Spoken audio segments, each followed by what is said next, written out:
हरम के अंदर आज भी जब कुरान पढ़ा जाता है, अल्लाह की कसम खा करके कहता हूं, आप बिहार के सीमांचल के रहने वाले, आपको अरबी जबान तो नहीं आती होगी, आमतौर से आप अरबी जबान का मतलब नहीं जानते होंगे, मगर इमाम जब हरम के अंदर कुरान पढ़ता है, ऐसा लगता है कि कुरान हमारे दिलों को चीर रहा है। जब अजाब की आयतें आने लगती हैं, जब जहन्नम की आयतें आने लगती हैं, और हरम का इमाम उस आयत के ऊपर रोने लगता है, मैं देखता हूँ मुसल्लियान भी रोने लगते हैं, मैं देखता हूँ उसमें अफ्रीका का काला भी रो रहा है, उसमें यूरोप का गोरा भी रो रहा है, उसमें बांग्लादेश का बंगाली भी रो रहा है, उसमें इंडिया का इंडियन भी रो रहा है। जिनकी जबान अरबी नहीं है, जिनको अरबी जबान नहीं आती है, जो अरबी जबान को नहीं समझते, मगर कुरान की ऐसी कैफियत है मेरे भाइयों, कुरान का ऐसा असर है कि कुरान डायरेक्ट दिल पर असर करता है। इसलिए मैं अक्सर अपने नौजवानों से कहता हूं कि क्या म्यूजिक के चक्कर में पड़े हो, कार चला रहे हो म्यूजिक बजा रहे हो। अभी मेरा एक प्रोग्राम था दरभंगा में, अब ड्राइवर बेचारा गैर मुस्लिम था, रात का टाइम था, मुझे जल्दी निकलना भी था, सुबह क्लास भी करनी थी।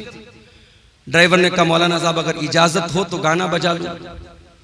मैंने कहा भाई तो बड़ा गड़बड़ मामला है यार, अब तो मुझसे गाना बजाने की इजाजत मांग रहे हो। मैंने कहा देखिए रात का समय है, आपको भी नींद लग रही, तकरीर करके आप थके हारे हैं, और मैं अगर कुछ बजाऊंगा नहीं तो मुझे भी नींद आने लगेगी, फिर एक्सीडेंट हो सकता है। मैंने कहा अच्छा चलो ठीक है, तुम गाना बजाना चाहते हो बजा लो, हल्की आवाज में बजाओ, मैं पीछे लेट जाता हूं, सो जाता हूं। तो ये गैर मुस्लिम कर रहा है, चलो भाई उसका कोई इस्लाम से ताल्लुक नहीं है, मगर मुसलमान ड्राइवरों को मैं देखता हूं, मुसलमान लड़कों को देखता हूं, उनके कार का जो साउंड सिस्टम होता है उसमें अगर कभी कभी ऐसा भी होता है ना, मेरे सामने तो गाना नहीं बजाते, कभी कभी गलती से बजने जल्दी से बंद कर देते, तो गाना बजा रहा है आज हमारा नौजवान। ये नहीं सोचता है अगर कार चलाते हुए अल्लाह ना करे एक्सीडेंट हो गया, मौत आ गई, उसी हाल में हम मर गए, तो कयामत के दिन जब हम उठेंगे तो उस दिन भी गाना सुनते हुए और गाना बजाते हुए उठेंगे। ये कितनी बदनसीबी की मौत होगी, कितनी अफसोस की मौत होगी। कानों में ईयरफोन ठूस के और कानों में एयरपोर्ट ठूस करके वो गाना सुन रहा है, अल्लाह ना करे उसी हाल में अगर रूह निकल गई और दिल की धड़कन बंद होगी तो क्या हाल होगा तेरा। इसलिए कि अल्लाह के नबी फरमाते हैं इन्नल अब्द युबास वाला मा मात अलैहि, बंदा जिस हाल में मरेगा उसी हाल में कयामत के दिन उठाया जाएगा। जो कुरान पढ़ते हुए मरेगा वो कुरान पढ़ते हुए उठाया जाएगा, जो गाना सुनते हुए मरेगा वो गाना सुनते हुए उठाया जाएगा, जो गंदी वीडियो देखते हुए मरेगा वो गंदी वीडियो देखते हुए उठेगा, जो जिना करते हुए मरेगा वो जिना करते हुए उठेगा, जो शराब पीते हुए मरेगा वो शराब पीते हुए उठेगा, जो हलाल काम करते हुए मरेगा वो हलाल काम करते हुए उठेगा। हत्ता के अगर कोई हाजी हज करने गया है, अल्लाह के नबी ने फरमाया अगर इहराम की हालत में हाजी का इंतकाल हो जाए तो उसको अलग से कोई कफन पहनाने की जरूरत नहीं है, उसी इहराम के कपड़े में उसे कफना दो, इसलिए कि कयामत के दिन वो हाजी जब उठेगा तो उसी इहराम के कपड़े में उठेगा और लब्बैक अल्लाहुम्मा लब्बैक कहते हुए उठेगा। मेरे साथियों, अगर आपको गाना और म्यूजिक से प्यार और मोहब्बत है और आपके दिल को गाने की आवाज से सुकून मिलता है, म्यूजिक से सुकून मिलता है, तो ये इस बात की पहचान है कि दिल के अंदर ईमान बहुत कमजोर हो चुका है, दिल मुर्दा हो रहा है। इसलिए कि कुरान कहता है अला बिज़िक्रिल्लाहि तत्मइन्नुल कुलूब, ईमान वालों के दिल को तो अल्लाह के जिक्र से सुकून मिलता है, ईमान वालों के दिलों को तो कुरान से सुकून मिलता है। हमारे प्यारे नबी सल्लल्लाहु ताला अलैहि वसल्लम कुरान पढ़ा भी करते थे और कुरान सुना भी करते थे। एक मर्तबा आपने हजरत अब्दुल्ला बिन मसूद से कहा, अय अब्दुल्ला तुम मुझे कुरान पढ़ के सुनाओ। अब्दुल्ला बिन मसूद बहुत अच्छा कुरान पढ़ते थे, बहुत खूबसूरत आवाज थी। अब्दुल्ला बिन मसूद ने कहा कि अल्लाह के रसूल मैं आपको कुरान पढ़ के सुनाऊं? ये कुरान तो आप ही के ऊपर उतरा है, मैं आपको कैसे पढ़ के सुनाऊं? आपने फरमाया अय अब्दुल्ला इन्नी उहिब्बु अन अस्माअहु मिन गैरी, आज मैं दूसरे के मुंह से कुरान सुनना चाहता हूं, आज तुम मुझको कुरान पढ़ के सुनाओ। हजरत अब्दुल्ला कुरान पढ़ने लगे, अल्लाह के नबी सुन रहे हैं, हजरत अब्दुल्ला कुरान पढ़ रहे हैं। अल्लाहु अकबर, अल्लाह के नबी बैठ करके कुरान सुन रहे हैं। मेरे नौजवानों, जरा दिल पे हाथ रख के बताओ, आखिरी बार तुमने अपने मोबाइल में कुरान कब सुना था? चलो आओ इसी बात पर चेक किया जाए, तुम्हारे YouTube की हिस्ट्री चेक की जाए, तुम्हारे ब्राउजर की हिस्ट्री चेक की जाए, तुमने लास्ट टाइम कुरान को कब प्ले किया था, तुम्हारे मोबाइल में कुरान कब तुमने सुना था, कुरान को कब चलाया था, चेक किया जाए तो शर्मिंदगी उठानी पड़ जाएगी, शर्मिंदा होना पड़ जाएगा। मोबाइल आप लॉक करके वापस रख दे, नहीं मौलवी साहब रहने दीजिए। ये हालात है हमारे। हमारा नौजवान आज कुरान को न पढ़ता है न सुनता है। तुम्हारे नबी का हाल ये है, नबी कुरान सुन रहे हैं, हजरत अब्दुल्ला कुरान पढ़ रहे हैं। अब्दुल्ला बिन मसूद कहते हैं मैं कुरान पढ़ने लगा, अल्लाह के प्यारे नबी गौर से कुरान को सुनने लगे। मैं सूरह निसा की तिलावत कर रहा था, मैं पढ़ते पढ़ते जब सूरह निसा की आयत नंबर 31 के ऊपर पहुंचा, फकैफ़ इज़ा जीना मिन कुल्लि उम्मतिन बिशहीद व जीना बिका अला हाउलाई शहीदा। ऐ नबी, उस वक्त आपका क्या हाल होगा जब हम हर उम्मत के ऊपर से गवाह लाएंगे, और ऐ नबी हम आपकी उम्मत पर आपको गवाह बनाएंगे। जब इस आयत पर मैं पहुंचा, अल्लाह के नबी ने कहा हस्बुकलान, ऐ अब्दुल्ला अब रुक जाओ, अब बस कर दो, अब रुक जाओ, अब स्टॉप कर दो। हजरत अब्दुल्ला बिन मसूद कहते हैं मैंने नजरों को उठा करके देखा कि अल्लाह के नबी मुझको क्यों रोक रहे हैं, क्यों मना कर रहे हैं। फैज़ा ऐनाहु तज़रीफान, मैंने क्या देखा कि अल्लाह के नबी की आंखों से आंसू बह रहे हैं, अल्लाह के नबी रो रहे हैं, अल्लाह के नबी की आंखों से आंसू बह रहे हैं। वो जिम्मेदारी का जो एहसास आपको हुआ, जो जिम्मेदारी कयामत की दिन आपके कंधों पर डाली जाएगी, उस जिम्मेदारी को याद करके अल्लाह के नबी रो रहे हैं। नबी तो रोए अपनी जिम्मेदारी को याद करके, और हम और आप बस इसी पर फख्र करें कि साहब हम तो अहले हदीस हैं, जन्नत हमारे बाप की है, जन्नत का सर्टिफिकेट हम लेके बैठे हैं। हम और आप कभी हमें कुरान पढ़ करके और सुन करके हमें रोने की नौबत हमें नहीं आती। मेरे भाइयों, ये आंखें खुश्क हैं मौला, इन्हें रोना नहीं आता। ये आंखें खुश्क है मौला, इन्हें रोना नहीं आता। कभी गौर करो मेरे भाइयों, आखिरी बार आपकी आंखों से आंसू अल्लाह के खौफ से कब निकले? किसी के मरने पे निकले होंगे, कोई तकलीफ हुई होगी निकले होंगे, कोई दर्द हुआ होगा निकले होंगे, मगर इन आंसुओं से अल्लाह के खौफ से आंसू कब निकला था? जरा सोचना मेरे भाइयों, जरा हम सब अपने गिरबान में झांकें और सोचें अल्लाह के खौफ से आंसू कब निकला था। अल्लाह के नबी फरमाते हैं लैसा शैउन अहब्बु इलल्लाहि मिन क़त्रतैन, अल्लाह ताला को दो कतरे बहुत पसंद हैं, दो कतरे अल्लाह ताला को बहुत पसंद हैं। कतरतु दुमूइन मिन खशियतिल्लाह, एक आंसू का कतरा जो इंसान की आंखों से अल्लाह के खौफ से निकलता है, अल्लाह के डर से निकलता है, वो आंसू के कतरे अल्लाह ताला को बहुत पसंद हैं। व कतरतु दमिन तुहराक़ु फी सबीलिल्लाह, और दूसरा वो खून का कतरा जो अल्लाह की राह में बहाया जाता है, अल्लाह की राह में शहीद होने वाला, अल्लाह की राह में जिहाद करने वाला, अल्लाह की राह में लड़ने वाला, उसके खून के कतरे अल्लाह ताला को बहुत पसंद हैं। वो आंसू जो अल्लाह के खौफ से निकलते हैं मेरे भाई, वो आंसू अल्लाह को बहुत पसंद है। अल्लाह के प्यारे नबी फरमाते हैं, बुखारी और मुस्लिम की रिवायत है, कयामत का दिन होगा, सूरज 1 मील की दूरी पर होगा, लोग गर्मी से पसीने से बेहाल होंगे। सबअतुन युज़िल्लुहुमुल्लाह, 7 तरीके के बंदे अल्लाह ताला के ऐसे होंगे जिनको अल्लाह ताला अपने अर्श का साया देगा। उन 7 खुशनसीब बंदों में एक बंदा वो भी होगा, वरजुलुन ज़करल्लाह खालियन फफ़ाज़त ऐना, अल्लाह का वो बंदा जिसने तन्हाई में, अकेले में, बंद कमरे में बैठ करके अल्लाह को याद किया, अपने गुनाहों को याद किया, अपने पापों को याद किया, अपनी नाफरमानियों को याद किया, और उसकी आंखों से आंसू बह पड़े, वो रोने लगा। उस अल्लाह के खौफ से बहने वाले आंसू को अल्लाह ताला कयामत के दिन उनकी लाज रखेगा, और उस इंसान को अल्लाह ताला कयामत के दिन गर्मी से बचाएगा, सूरज की तपिश से बचाएगा।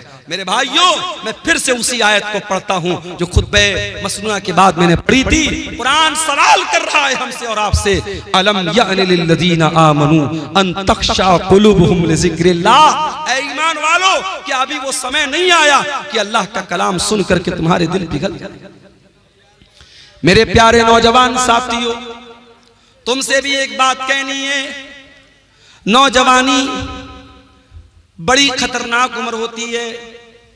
शैतान सबसे ज्यादा अगर किसी उम्र के अंदर इंसान को बहकाता है तो जवानी में बहकाता है। जितना गुना इंसान जवानी में कर लेगा बुढ़ापे में नहीं कर पाएगा। शराब इंसान आमतौर से जवानी में पीता है। ज़िनाकारी के अड्डे आमतौर से जवानी में आबाद होते हैं। टाइम का गलत इस्तेमाल आमतौर से जवानी में इंसान करता है। जब इंसान 50 साल का हो जाता है, 60 साल का हो जाता है, तो ऑटोमेटिक उसको ये एहसास हो जाता है अब तो मरने वाला हूं, अब तो कब्र में जाने वाला हूं। तब तो इंसान ऑटोमेटिक सुधर जाता है। असल जो सुधरने की उम्र है वो तो जवानी की उम्र है। जो तौबा करने की उम्र है, जो अल्लाह से माफी मांगने की उम्र है, माफ करना, वो 20 से 40 साल के बीच की उम्र है।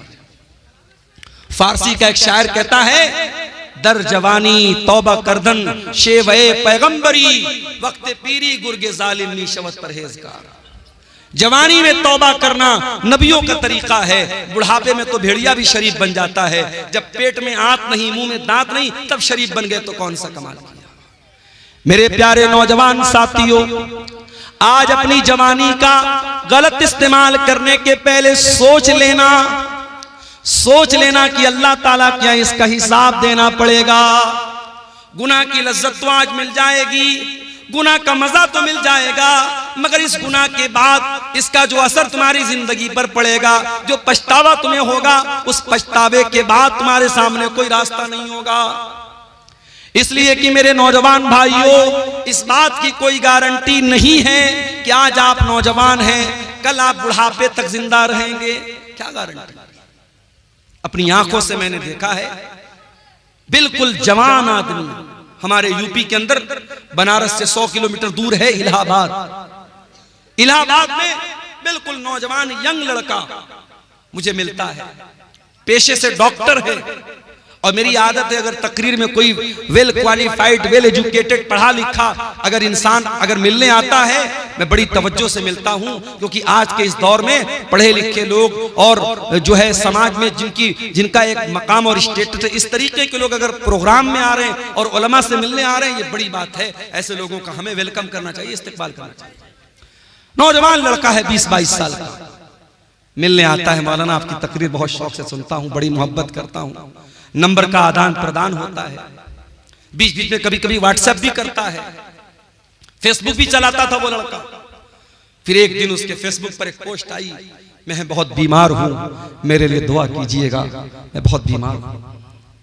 उसके बाद उस पोस्ट के डालने के बाद तकरीबन 1-2 हफ्ते के बाद खबर आती है कि डॉक्टर फलां साहब जो इलाहाबाद के रहने वाले हैं, ब्लड कैंसर हो गया, इंतकाल हो गया। 1 साल पहले जब वो लड़का मिला था मुझे, उसकी बॉडी को देख करके मैं सोच भी नहीं सकता था कि 1 साल बाद इसके मरने की खबर आएगी। हम नहीं जानते मेरे भाइयों, हमारी मौत का क्या बहाना बनेगा। हमारे उत्तर प्रदेश ही के एक नौजवान आलिम दीन थे, मौलाना अब्दुल रहमान सलफी, मुंबई के अंदर एक मस्जिद में इमामत कराते थे। कई प्रोग्रामों में हम लोगों ने साथ में प्रोग्राम किया, बंगाल में और इसी तरीके से मुंबई में। और 1 साल रमजान में तफसीर का बयान करने के लिए करनूल शहर में, आंध्र प्रदेश में, मैंने बात करके उनको वहां पे अपॉइंट किया था। वहां पर भी वो गए थे, बड़ी मोहब्बत करते थे मुझसे, मैं भी मोहब्बत करता था उनसे।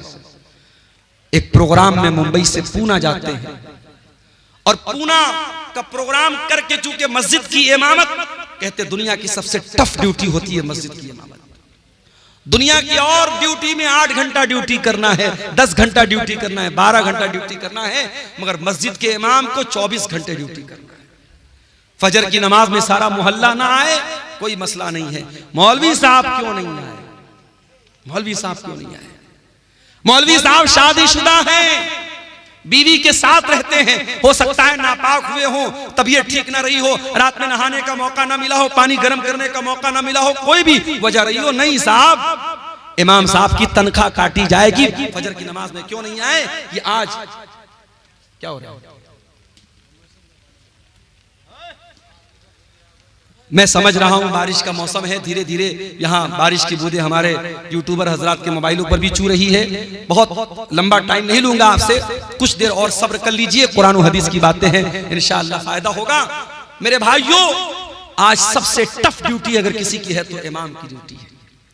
मौलाना अब्दुल रहमान सलफी बिल्कुल यंग एज के 2 छोटे छोटे बच्चों के बाप हैं। मैं उनके गांव में भी गया हूं, उत्तर प्रदेश में सिद्धार्थनगर में उनका गांव है।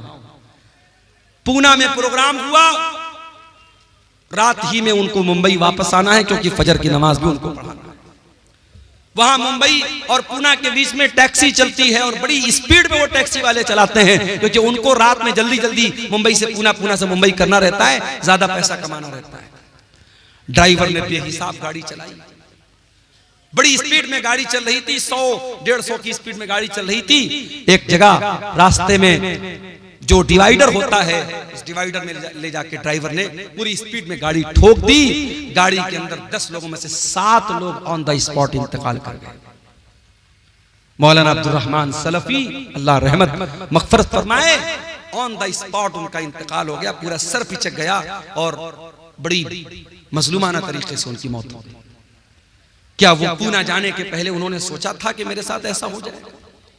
हम नहीं जानते मेरे भाई, कौन सा एक्सीडेंट, कौन सी बीमारी, कौन सा बहाना हमारी जिंदगी की सांसों की डोर को खत्म कर देगा, हमारा दिल धड़कना बंद हो जाएगा। मेरे भाइयों, जिंदगी का नाजायज इस्तेमाल मत करो, जवानी की इन घड़ियों का मिसयूज मत करो। इस जवानी में गलत काम करके अगर अल्लाह के चले गए बगैर तौबा किए तो पछताना पड़ेगा मेरे भाई। अनतकूल नफ्सुन या हसरता अला मा फररतु फी जंबिल्लाह। ऐ मेरे बंदो, अल्लाह से तौबा कर लो, माफी मांग लो, सुधर जाओ।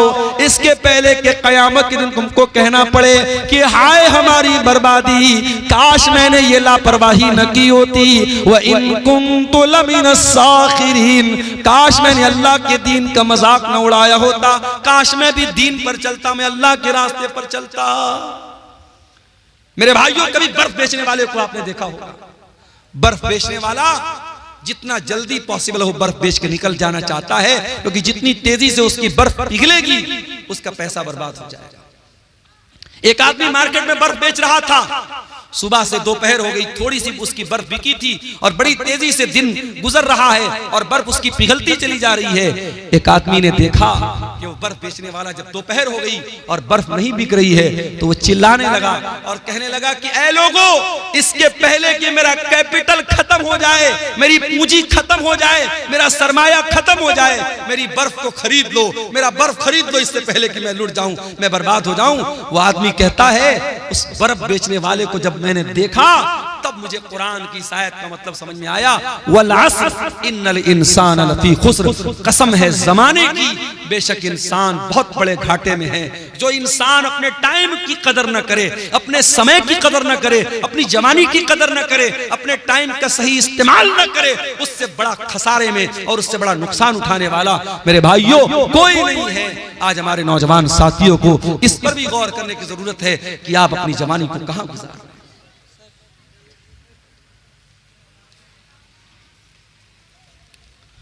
कुरान का वो सवाल हमसे और आपसे हो रहा है मेरे भाई, अलम यानि लिल्लज़ीना आमनू अन तख्शा कुलूबुहुम लिज़िक्रिल्लाह, क्या ईमान वालों के लिए अभी वो समय नहीं आया कि अल्लाह का कलाम सुन करके उनके दिल पिघल जाएं, नरम पड़ जाएं। आज हमारे दिल इतने कठोर हो चुके हैं, मुर्दे को दफनाने के लिए कब्रिस्तान में लेकर के जाते हैं, अपने हाथों से कफनाते हैं, दफनाते हैं, मिट्टी देते हैं, फिर भी हमको ये एहसास नहीं होता कि एक दिन हमारे साथ यही होने वाला है। मेरे प्यारे भाइयों, आज बंद कमरे में लाइट को बंद कर दिया जाए, पंखा बंद कर दिया जाए, कमरा बंद कर दिया जाए, चारों तरफ से पैक कर दिया जाए और उस कमरे में हमको रखा जाए, हमारा दम घुटने लगेगा, हम बेचैन हो जाएंगे। ओ लोगों, जरा तसव्वुर करो, जरा गौर करो, कब्र के अंदर जब आप जाएंगे मेरे भाइयों, हम और आप जाएंगे, उस कब्र के अंदर हमें रखा जाएगा और मिट्टी डाल करके लोग चले जाएंगे। न वहां कोई लाइट होगी, न वहां कोई एसी होगा, न वहां कोई कूलर होगा, न वहां कोई पंखा होगा।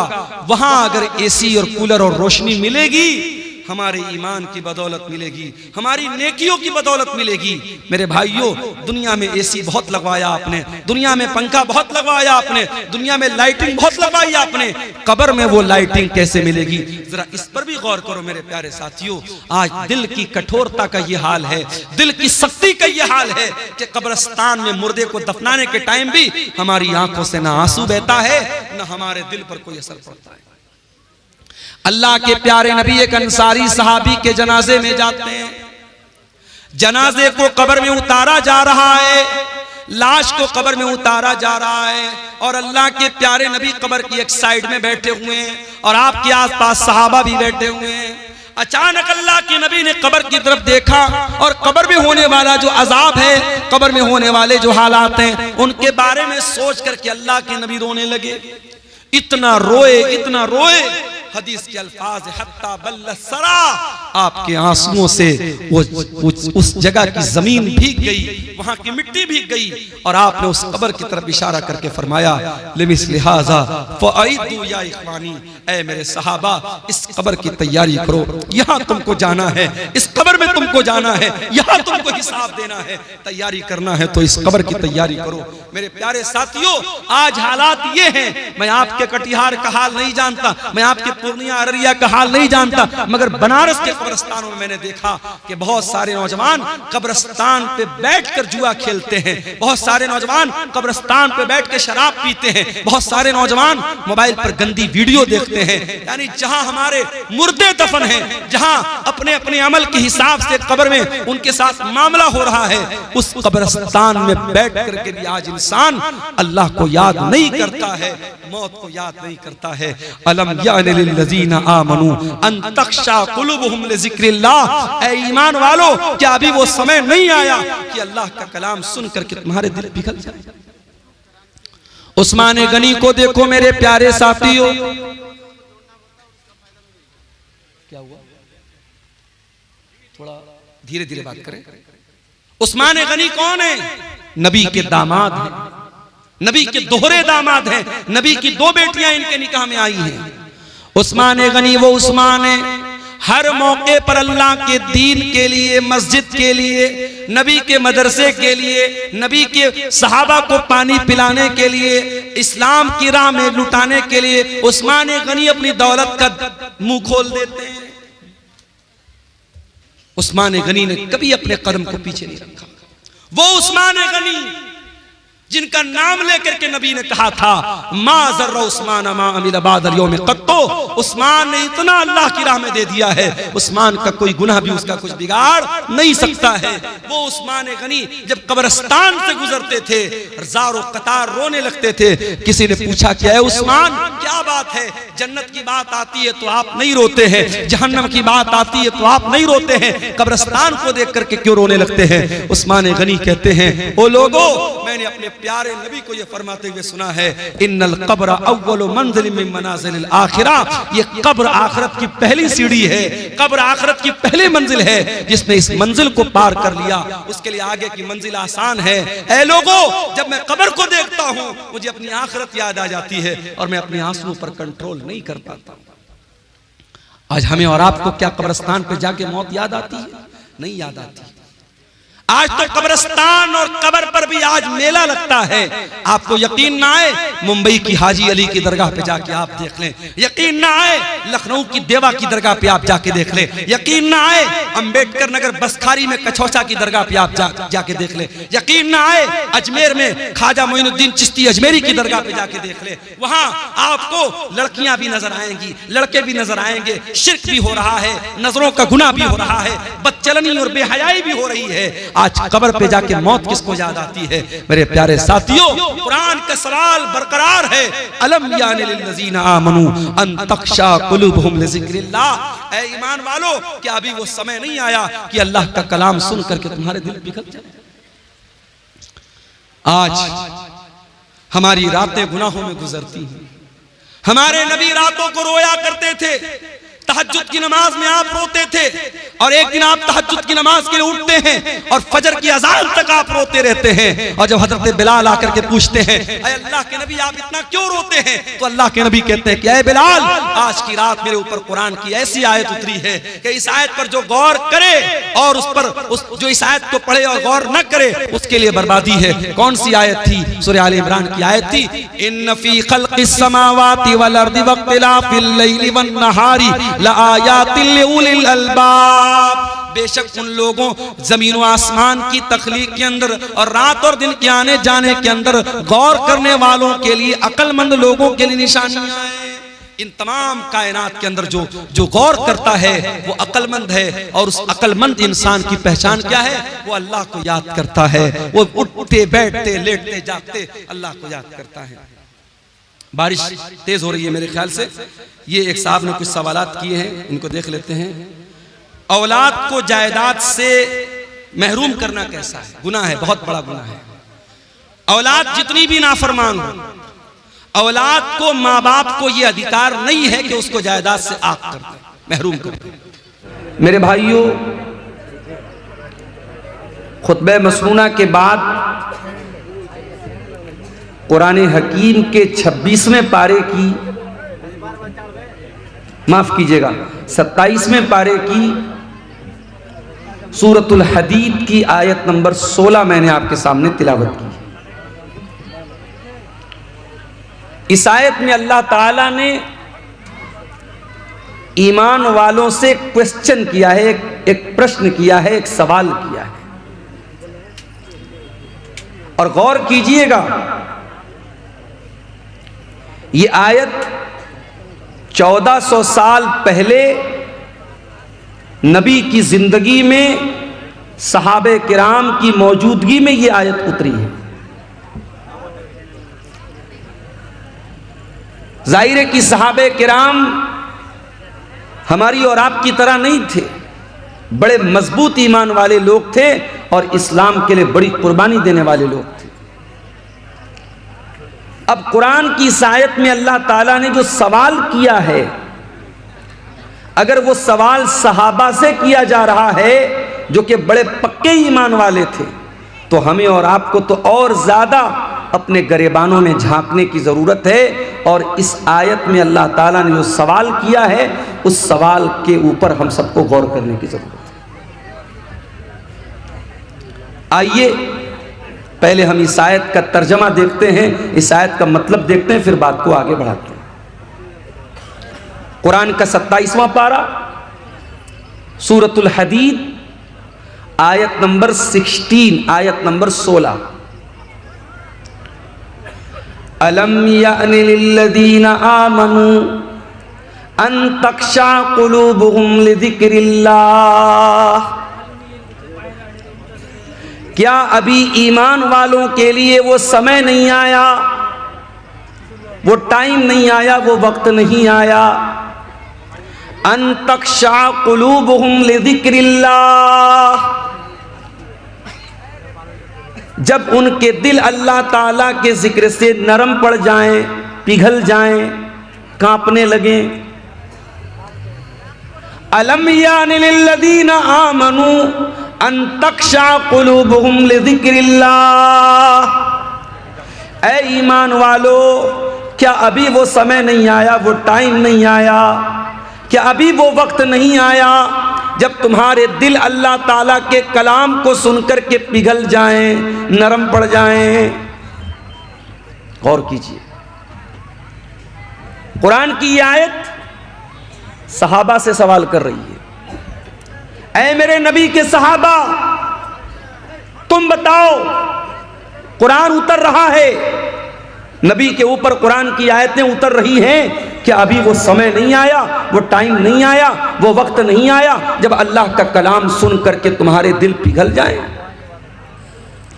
वमा नज़ल मिनल हक़्क़ि, और अल्लाह ताला ने जो कुरान की आयतों को नाजिल किया है, जो हक बातें अल्लाह ताला ने नाजिल की हैं, क्या उन बातों को सुनकर के तुम्हारे दिल के अंदर अल्लाह का खौफ पैदा नहीं होता?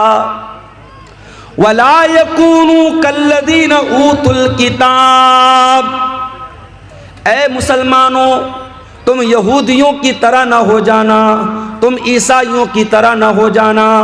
उनको अल्लाह ने किताब दी, उनको तौरात दी, उनको इंजील दी। फतौल अलैहिमुल अमद, फिर उनके ऊपर एक लंबा टाइम गुजर गया। जाहिर जब हमारे नबी दुनिया में आए, ईसा अलैहिस्सलाम को आए हुए 600 साल हो चुके थे, मूसा अलैहिस्सलाम को आए हुए हजारों साल हो चुके थे। अल्लाह कह रहा है कि तुम यहूदियों की तरह मत हो जाओ, तुम ईसाइयों की तरह मत हो जाओ। उनको अल्लाह ने अपनी किताब दी और एक लंबा टाइम जब गुजर गया, फ़क़सत क़ुलूबुहुम, तो उनके दिल सख्त हो गए, उनके दिल हार्ड हो गए, उनके दिल कठोर हो गए। ऐ मुसलमानों, अभी तुम्हारे नबी मौजूद हैं, अभी कुरान उतर रहा है, अभी तुम्हारे दिल के अंदर सख्ती आने लगी। क्या तुम्हारा दिल अल्लाह का कलाम सुन करके नहीं पिघलता है? तुम्हारे दिल में अल्लाह का डर पैदा नहीं होता है? मेरे भाइयों, इस आयत को अपने सामने रखिए और जरा गौर करें, हम सब अपने गिरेबानों में झांकें और सोचें कि आज हम कहां खड़े हैं और हमारे दिल का क्या आलम है। इसी सीमांचल के इलाके में अगर मैं ये कहूं कि रोजाना एक नहीं दर्जनों प्रोग्राम हो रहे हैं तो गलत नहीं होगा, मुबालगा नहीं होगा। और हर आदमी अपनी जान पहचान के, अपने रिश्तेदारी के गांव के प्रोग्राम में जा रहा है, उर्दू में बंगला में तकरीरें सुन रहा है। और जाहिर है जलसे वाले, उनकी कोशिश ये होती है कि हम दौर के ज़माने के अच्छे मुकर्रिर को, अच्छे वक्ता को लाएं, अच्छे मुकर्रिर को लाएं, उसकी तकरीरें सुने और आपके दिल पर असर हो। लेकिन हम सब मेरे भाइयों अपने दिल पर गौर करें, क्या हमारे दिल के ऊपर कोई असर हो रहा है? अब तो हालात ये हो चुके हैं कि तकरीर और जलसा भी इंटरटेनमेंट और मनोरंजन का एक जरिया बन गया है। जाना है जलसे में, थोड़ा सैर व तफरी करना है, थोड़ा घूमना फिरना है, थोड़ा मनोरंजन करना है, मुकर्रिर साहब की तकरीर थोड़ी बहुत सुन लेना है, फिर चले जाना है। और जाहिर है कि ये जो मुकर्रिर हैं, ये जो वक्ता हैं, ये क्या पढ़ रहे हैं? ये कुरान ही तो पढ़ रहे हैं। और ये कुरान वो किताब है जिस किताब के बारे में अल्लाह कुरान के 28वें पारे में कहता है, लौ अंज़लना हाज़ल कुरआन अला जबलिन लरअयतहु खाशिअम मुतसद्दिअम मिन खशियतिल्लाह। मेरे बंदो, इस कुरान को हमने किसी पहाड़ के ऊपर भी उतारा होता तो पहाड़ भी अल्लाह के खौफ से रेजा रेजा हो जाता, पहाड़ भी अल्लाह के खौफ से चूर चूर हो जाता, चकना चूर हो जाता। हमारे दिल, हमारे सीने के अंदर जो दिल है मेरे भाइयों, ये दिल तो बड़ा मुलायम सा दिल है, बड़ा सॉफ्ट सा दिल है, ये तो गोश्त पोस्ट का बना हुआ दिल है। कुरान कहता अगर हम पहाड़ के ऊपर भी कुरान को उतारा, अल्लाह कह रहा हमने कुरान को उतारा होता तो पहाड़ भी अल्लाह के खौफ से रेजा रेजा हो जाता। इसका मतलब ये हुआ, इसका मतलब ये हुआ अगर कुरान की आयतों को सुनने के बाद भी हमारे दिल के ऊपर कोई असर नहीं पड़ रहा है मेरे भाइयों, इसका मतलब ये हुआ कि हमारे दिल पहाड़ से भी ज्यादा कठोर हो चुके हैं, पत्थर से भी ज्यादा कठोर हो चुके हैं। मेरे भाइयों, आज अल्हम्दुलिल्लाह शेरशाहबादी बिरादरी में हम बड़े फख्र के साथ कहते हैं कि साहब हम लोग अहले हदीस हैं। अभी अररिया के किसी सियासी लीडर ने इस बिरादरी के बारे में कुछ नाजेबा बातें कही तो मैंने कल जमात के बड़े उलमा के बयानात देखे कि नहीं साहब ये गलत बात है, हमारी बिरादरी के ऊपर बहुत बड़ा इल्ज़ाम लगाया जा रहा है। हम बड़े फख्र के साथ अपने आप को अहले हदीस कहते हैं, लेकिन कभी हमने गौर किया कि अहले हदीस का मतलब क्या होता है? क्या सीने पर हाथ बांध लेना, आमीन जोर से बोल लेना, नमाज में रफुल यदैन कर लेना, 8 रकात तरावी पढ़ लेना, क्या यही पहचान है अहले हदीस की? नहीं मेरे भाई, हमने अहले हदीस का मतलब नहीं समझा। अहले हदीस उस इंसान को बोलते हैं जो कुरान और हदीस के ऊपर अमल करता है, सिर्फ जबान से दावा नहीं करता है, अमल करता है। जिसका अखलाक, जिसका किरदार, जिसका कैरेक्टर, जिसका चाल चलन, जिसका चरित्र ये बताता है कि हाँ ये कुरान और हदीस पर चलने वाला है, उस इंसान को अहले हदीस कहते हैं, उस इंसान को सलफी कहते हैं। और आज भी दुनिया में ऐसे लोग हैं कि आप हैरत करेंगे कि क्या ऐसे भी लोग पैदा हो सकते हैं। चलिए मैं आपको एक सच्चा वाकया सुनाता हूं, जो लेटेस्ट वाकया है, हमारे इस दौर का वाकया है। इस दौर में जब इंसानियत मुर्दा हो रही है, जब अखलाक फना हो रहे हैं, जब लोग बातें तो बड़ी बड़ी करते हैं लेकिन अमल के मामले में जीरो हैं, इस दौर का एक सच्चा वाकया मैं आपको बता रहा हूं। चलिए मैं आपको मदीना लेके चलता हूं। मदीना के अंदर एक बहुत बड़े आलिम हैं, इस वक्त बहुत बूढ़े हो चुके हैं, उनका नाम है शेख अब्दुल मोहसिन अल अब्बाद हफिज़हुल्लाह। बहुत बड़े आलिम हैं शेख अब्दुल मोहसिन अल अब्बाद। उनको मुहद्दिसे मदीना कहा जाता है, मदीना के बहुत बड़े आलिम हैं, इमाम हैं। उनके बेटे जिनका नाम शेख अब्दुल रज़्ज़ाक़ अल बद्र है, वो मदीना यूनिवर्सिटी के अंदर हदीस पढ़ाते हैं और मस्जिद नबवी में हदीस का दर्स देते हैं और हजारों नहीं लाखों स्टूडेंट्स उनसे हदीस पढ़ते हैं। शेख अब्दुल रज़्ज़ाक़ अल बद्र बहुत बड़े आलिम हैं, बहुत बड़े स्कॉलर हैं और उनकी शोहरत इतनी है कि एक मरतबा वो मलेशिया गए और वहाँ एक मस्जिद में उनका दर्स था, तो सिर्फ उनके उस दर्स में 1 लाख के करीब तलबा और स्टूडेंट शामिल हुए थे। इतनी बड़ी वो सेलिब्रिटी और इतनी बड़ी शख्सियत है शेख अब्दुल रज़्ज़ाक़ अल बद्र। शेख अब्दुल रज़्ज़ाक़ अल बद्र के यहाँ एक आदमी ड्राइविंग का काम करता था, गाड़ी चलाता था, इंडिया के आंध्र प्रदेश के शहर विजयवाड़ा का। विजयवाड़ा बहुत मशहूर शहर है आंध्र प्रदेश का। मैं 2 साल वहां रमजान में रहा हूं। बहुत अच्छे लोग हैं, बड़े दीनदार लोग हैं। विजयवाड़ा का एक आदमी सऊदी अरब में शेख अब्दुल रज़्ज़ाक़ अल बद्र के घर 4 व्हीलर की कार की ड्राइविंग करता था, ड्राइवर था। अब जाहिर है ड्राइवर की हैसियत क्या होती है भाई, ड्राइवर एक मुलाजिम होता है, नौकर होता है, उसको तनख्वाह देते हैं, हमारे यहाँ काम करता है।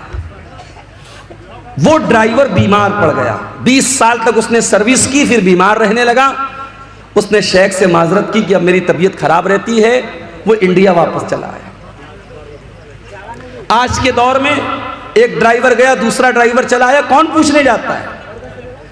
शेख अब्दुल रज़्ज़ाक़ अल बद्र अपने उस बूढ़े ड्राइवर को रोजाना तो नहीं, महीने में 3-4 बार कॉल करके उसकी हालचाल पूछते हैं, उसकी तबीयत के बारे में रिपोर्ट लेते हैं।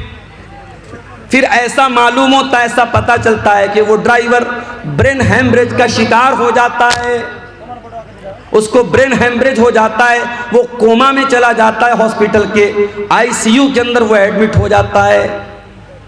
शेख अब्दुल रज़्ज़ाक़ अल बद्र को मालूम होता है कि मेरे घर पे 20 साल ड्राइविंग करने वाला ड्राइवर ब्रेन हैमरेज का शिकार हो चुका है और विजयवाड़ा के एक हॉस्पिटल में एडमिट हुआ है। गौर से सुनना मेरे प्यारे भाइयों, तकरीरें तो आपने बहुत सुनी होंगी, लेकिन तकरीरों में जो बातें बयान की जाती हैं, कभी कभी हमको लगता है कि वो बातें स्टेज पर तो बयान करने के लायक है, लेकिन प्रैक्टिकल उनके ऊपर अमल नहीं हो सकता। लेकिन ये सच्चा वाकया जो मैं बताने जा रहा हूं, ये सच्चा वाकया आपको सबूत दे रहा है कि तकरीर के अंदर जो बातें बयान की जाती हैं, उन बातों पर अगर इंसान अमल करना चाहे तो आज के इस नाजुक दौर में भी अमल कर सकता है। 20 साल तक ड्राइविंग करने वाला वो ड्राइवर ब्रेन हैमरेज का शिकार है, हॉस्पिटल में एडमिट है।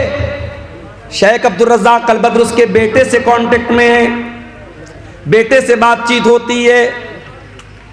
एक दिन बेटे के पास फोन आता है कि आपके अब्बा की अयादत करने के लिए, उनकी हाल चाल के लिए, उनको देखने के लिए सऊदी अरब से शेख अब्दुल रज़्ज़ाक़ अल बद्र की तरफ से कोई आने वाला है।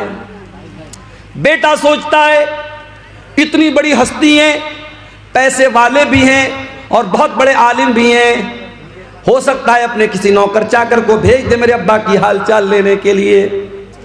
वो दिन तय हो जाता है, टाइम तय हो जाता है, और उस ड्राइवर का बेटा अपने इलाके के एयरपोर्ट पर जब पहुंचता है, क्या देखता है? उस एयरपोर्ट पर पहुंचने के बाद वो क्या देखता है कि शेख अब्दुल रज़्ज़ाक़ अल बद्र खुद फ्लाइट से तशरीफ लाए हुए हैं। अपने बूढ़े ड्राइवर, अपने बीमार ड्राइवर की अयादत करने के लिए, उसकी हाल चाल लेने के लिए, उसकी खबरगिरी करने के लिए सऊदी अरब से विजयवाड़ा तक का, आंध्र प्रदेश तक का लंबा सफ़र बगैर किसी अपॉइंटमेंट के और बगैर किसी को बताए हुए शेख अब्दुल रज़्ज़ाक़ अल बद्र तय करते हैं। मेरे भाइयों, हमारा हाल तो ये, हम कटिहार से पटना भी अगर जाते तो कोई ना कोई मकसद होता है, कोई ना कोई कारोबारी मामला होता है, किसी से पैसे का लेन देन होता है, कोई ना कोई दुनियावी मफाद होता है। मेरे प्यारे साथियों, जिस दौर में इंसान किसी को बेमतलब सलाम भी नहीं करता है, ऐसे दौर में क्या ऐसा भी अखलाक मिल सकता है? मेरे प्यारे भाइयों, सऊदी अरब की सरजमीन से शेख अब्दुल रज़्ज़ाक़ अल बद्र फ्लाइट के जरिए आते हैं। हालांकि अगर वो एक कॉल कर दें, एक मैसेज कर दें, उनके लाखों स्टूडेंट हैं हिंदुस्तान की सरजमीन पर, जो बच्चे मदीना में जाके पढ़ते हैं वो शेख अब्दुल रज़्ज़ाक़ अल बद्र से भी पढ़ते हैं। जितने मदनी आलिम आपको मिलेंगे, जो बाद में जो मदनी आलिम हुए वो सब उनके शागिर्द आपको मिलेंगे। जितने भी मदनी आलिम हैं सब मदीना में पढ़े, उनके शागिर्द हैं। एक मैसेज कर दें, तलबा की और स्टूडेंट की भीड़ लग जाएगी। मगर शेख अब्दुल रज़्ज़ाक़ अल बद्र ने किसी को नहीं बताया, बगैर किसी अपॉइंटमेंट के अचानक आए, ड्राइवर के बेटे के साथ कार में बैठ के हॉस्पिटल आए, अपने उस बूढ़े मुलाजिम की देर तक बैठ करके उसको दुआओं से नवाजा, उसकी पैसे से भी मदद की और उनके घर वालों को तसल्ली दी और फिर वापस चले गए। मेरे प्यारे साथियों, ये इस दौर के एक आलिम, एक कुरान और सुन्नत पर बयान करने वाले और कुरान और सुन्नत पर अमल करने वाले एक आलिम का सच्चा वाकया हमें ये बताता है। मेरे भाइयों के दिल में अगर अल्लाह का डर हो, दिल में अल्लाह का खौफ हो, तो कुरान और सुन्नत की बातें सिर्फ स्टेज पर बयान नहीं होती हैं, उनके ऊपर अमल भी किया जा सकता है और आज के दौर में अमल करने वाले भी मौजूद हैं। हमारा मामला क्या है? मुझसे कभी कभी लोग सवाल करते हैं, मैं मुंबई गया, लोग मुझसे पूछने लगे, मौलाना साहब लगता है आपका प्रोग्राम कटिहार में बहुत होता है। अच्छा, कुछ तो चैनल वालों की मेहरबानी है, एक ही तकरीर को वो 10 चैनल वाले, अब तो ये माशाल्लाह गिनती करना चाहे तो हम लोग गिनती भी नहीं कर सकते कितने कैमरे लगे हैं, इसमें क्या क्या नाम है चैनल का ये भी नहीं मालूम। अब तो मैं डरता हूं भाई, कौन सी बात कब निकल जाए और ये चैनल वाले क्या उसको उन्वान दे दें। डॉक्टर जाकिर नायक साहब के बारे में मैंने बड़े अदब के दायरे में, बड़ी तहजीब के दायरे में, इसी सीमांचल में तकरीर में उनकी कुछ बातों से इख्तलाफ किया।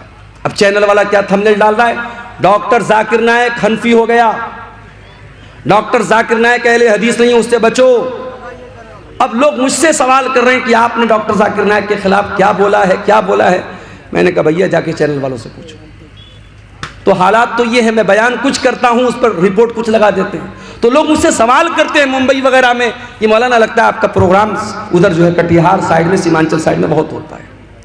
और हकीकत में अगर आप देखें, सिर्फ मेरी बात नहीं है, जो भी हमारे जमात के बड़े बड़े मुकर्रिरीन हैं, जैसे मौलाना जरजीत साहब हो गए और इसी तरीके से और भी जो भी इस वक्त जो मुकर्रिरीन जिनको हम जानते हैं, जो चल रहे हैं या जिनको सोशल मीडिया पे सुना जा रहा है, उसमें से बहुत सारे लोग आपके सीमांचल में आते हैं।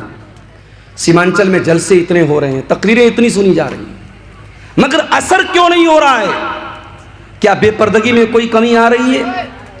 क्या शराब के नशे में कोई कमी आ रही है? क्या ज़िनाकारी और बदकारी में कोई कमी आ रही है? क्या शादी ब्याह में लेन देन में कोई कमी आ रही है?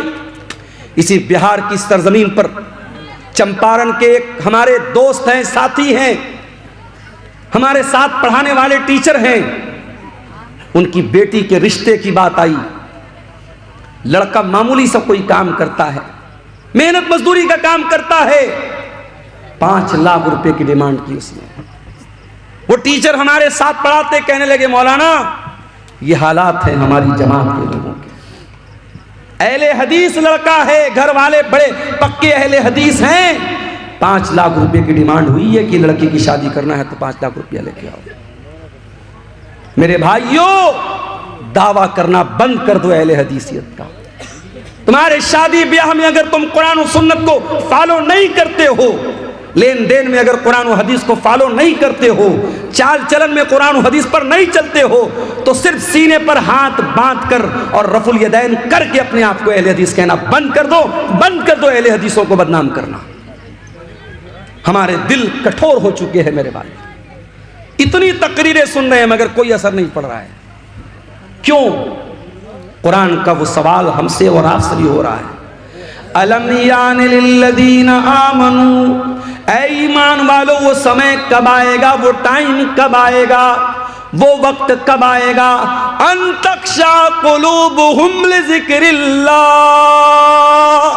कि अल्लाह का कलाम सुन करके सिर्फ तुम्हारे कानों को अच्छा नहीं लगेगा बल्कि तुम्हारे दिल के ऊपर भी उसका इफेक्ट पड़ेगा, उसका प्रभाव पड़ेगा।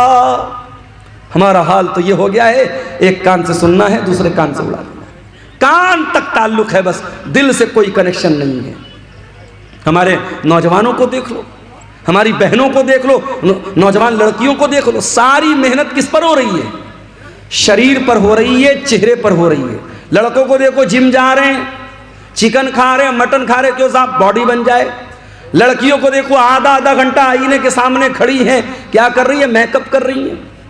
ब्यूटी पार्लर में दुल्हन जाती है, जाने के टाइम जो है वो उसका कलर कुछ और होता है, आने के टाइम कलर कुछ और होता है, डिजाइन पूरा बदल जाता है। आप देख ले, मेकअप पर इतनी मेहनत हो रही है, लेकिन इस पर कोई मेहनत नहीं हो रही है। अल्लाह ताला के यहाँ जिस चीज की वैल्यू है मेरे भाइयों, फेस की वैल्यू नहीं है। अल्लाह क्या हमारी बॉडी की वैल्यू नहीं है, अल्लाह ताला क्या हमारे दिल की वैल्यू है।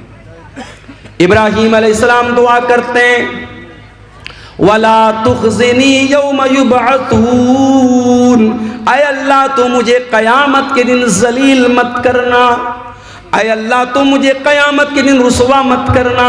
यौम ला यनफ़उ मालुन वला बनून, जिस दिन न माल काम आएगा न औलाद काम आएगी, इल्ला मन अतल्लाह बिक़ल्बिन सलीम।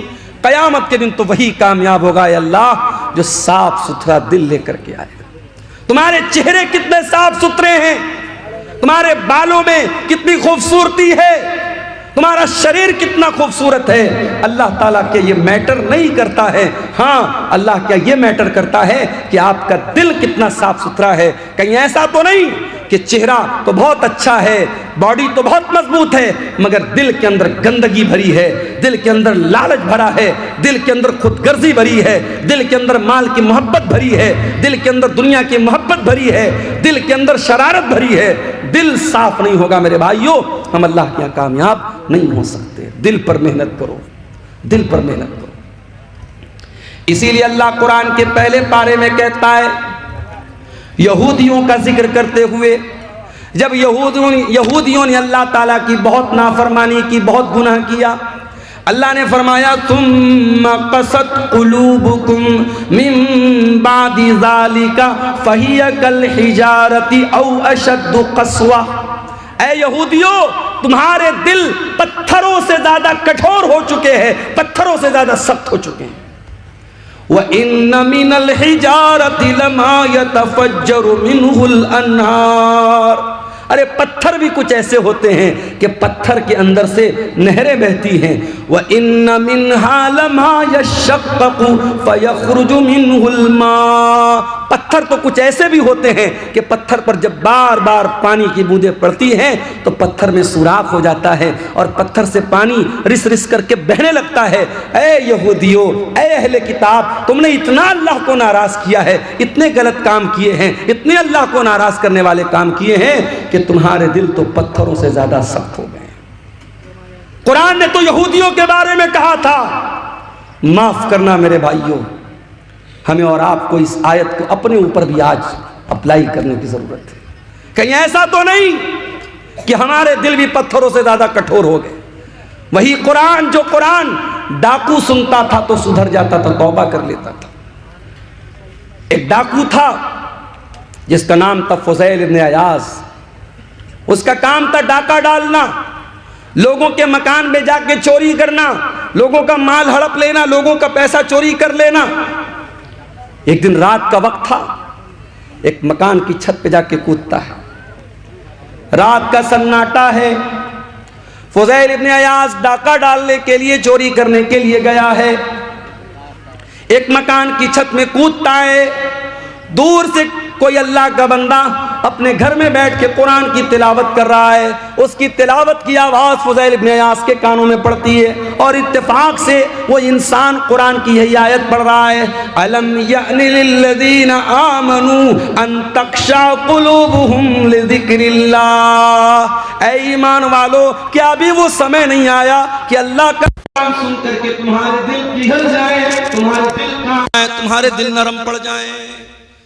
जब ये आयत हजरत फुज़ैल इब्न अयाज़ के कान में पड़ी, कहा अल्लाह, मैं तेरा इतना गुनहगार बनता।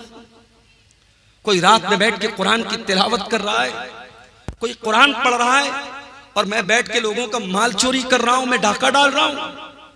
अय अल्लाह, मैं तौबा करता हूं तेरी बारगाह में। वो टाइम आ गया है अल्लाह, जिस टाइम के बारे में तू पूछ रहा है कि वो समय कब आएगा, वो समय आ चुका है। फुज़ैल इब्न अयाज़ ने सच्ची तौबा की, वहां से निकले। एक जगह अंधेरा था, बारिश का मौसम था, लोग एक जगह रुके हुए थे एक मकान में और आपस में बातें कर रहे थे। रात बहुत हो गई है, अब हमें यहीं रुक जाना चाहिए। किसी ने कहा नहीं, यहां रुको मत, हमें चलना चाहिए। क्या पता फुज़ैल इब्न अयाज़ नाम का डाकू कहीं छुपा हो और हमें पकड़ करके हमें लूट ले, मार ले। इससे पहले कि हमारा माल चोरी हो जाए, हमें यहां से निकल जाना चाहिए। फुज़ैल इब्न अयाज़ ने आसमान की तरफ देखा, कहा अल्लाह, तेरे बंदे आज मुझसे डरते हैं। उन्हें डर है फुज़ैल इब्न अयाज़ ना आ जाए, मेरा माल चोरी ना हो जाए, मेरे माल पे डाका ना पड़ जाए।